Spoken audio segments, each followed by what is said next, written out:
love those, but something, ever since I became Christian, Yeah. it's just something inside of me is like... And isn't it interesting the way Hollywood is beating this drum about the return of the Titans? Thanos, the Mad Titan, Sam Worthington, who was in Clash of the Titans and Wrath of the Titans, starred in a movie last year, went straight to Netflix called The Titan, and the new Godzilla movie, where they have rebranded them. They're no longer Mutos, which is what, monsters of unusual size or whatever. Yeah. They've rebranded them as the Titans, the original and rightful rulers of Earth. Because again, presenting them as Titans, the original and rightful rulers of the Earth. The Titans are still around.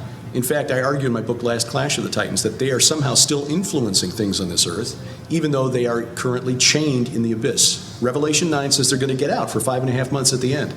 When the Nephilim return, and we understand that the Nephilim, the spirits of the Nephilim that were destroyed in the days of Noah, in the flood, were barred entrance into the afterlife, into the netherworld, into heaven, basically condemned to roam the earth. That was the belief of the early church. That was the belief of the Jews in the time of Jesus and through all, the Old Testament period. It wasn't until Augustine in about the 5th century that that belief went away. He also basically turned the church away from believing that the Nephilim had been created at all. Ezekiel, though, saw it.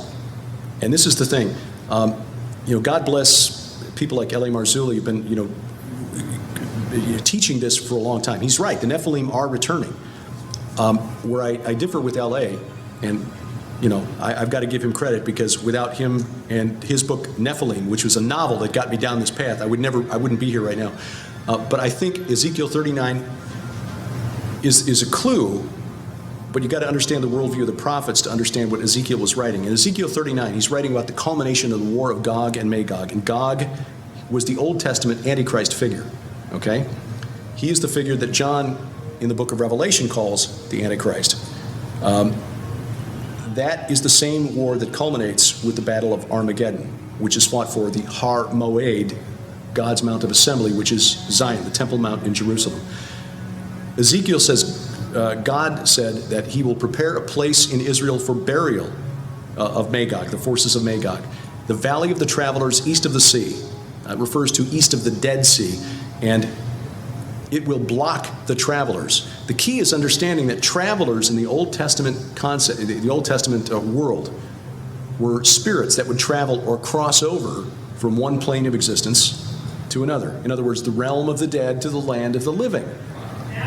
And the places where he identifies east of the Dead Sea are places that during the Exodus, the stations of the Exodus, refer to a couple of places that are named for these interactions with the spirit realm.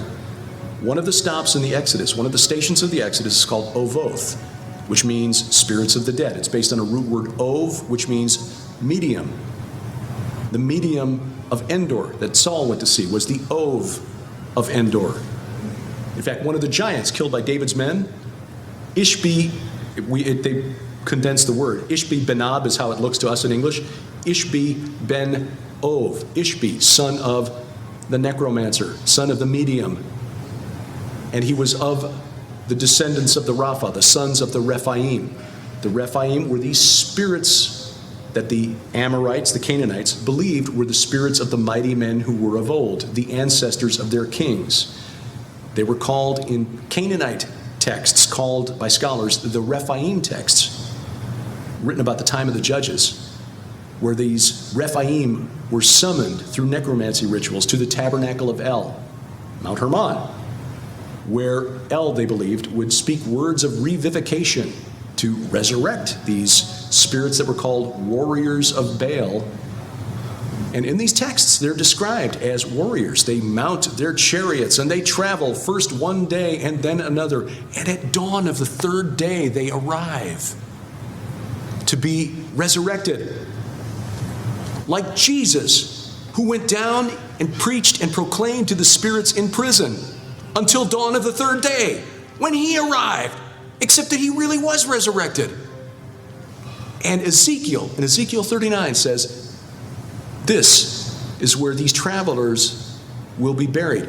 Another one of the stops on the, in fact, the mountain where Moses was led by God to get his only view of the Holy Land, the Promised Land. Climb this mountain of the Avarim. In Hebrew, that means travelers. Mount Nebo is the mountain of the travelers. It's right there across from Jericho in the plains of Moab. And that's where this demonic army will fall. Now, I believe that the Nephilim will return. I believe they're going to be the demons who possess a human army. I think by this point the restrainer will have been removed. The church will be removed. So I pray I'm right, that we won't be here for that day, because that's the day of Armageddon. And when this demonic army comes against Jerusalem to try to claim God's Mount of Assembly, just like Lucifer in Isaiah 14, I will establish my Mount of Assembly on Mount Zaphon, raise himself above the stars, the angels of God. On that day, when God personally takes the battlefield, which Ezekiel describes, the travelers will be destroyed. And interestingly, in that verse in Ezekiel 39, he says, then the world will know I am the Holy One in Israel. That phrase is similar to one that we see in the Old Testament many times. The Holy One of Israel. Ezekiel 39, after he destroys the Antichrist army in the battle of Armageddon that ends the war of Gog and Magog, he becomes the Holy One in Israel because he's on the battlefield. So yes, that is when, the Nephilim have always been here. If they're the spirits of those who died in the flood, they've always been with us, because demons have always been with us. But on that day, they will be inhabiting the bodies of I believe, this army that comes against Israel. It will literally be an army of the evil dead. Like the ultimate zombie apocalypse. God puts a stop to it. And what does it mean when Ezekiel writes in Ezekiel 39:11, it will block the travelers? The word translated block is only used one other place in the Bible. It's in Deuteronomy, the verse that talks about thou shalt not muzzle an ox when he treads out the grain. Muzzle. I'm not quite sure what that means, but if we take it in context of what Paul tells us in 1 Corinthians 15, that we shall not all sleep, but we shall all be changed. We will be resurrected. Maybe that's what God is saying. I will block the travelers. They're dead, and they are staying dead when the rest of us are resurrected into new glorified bodies.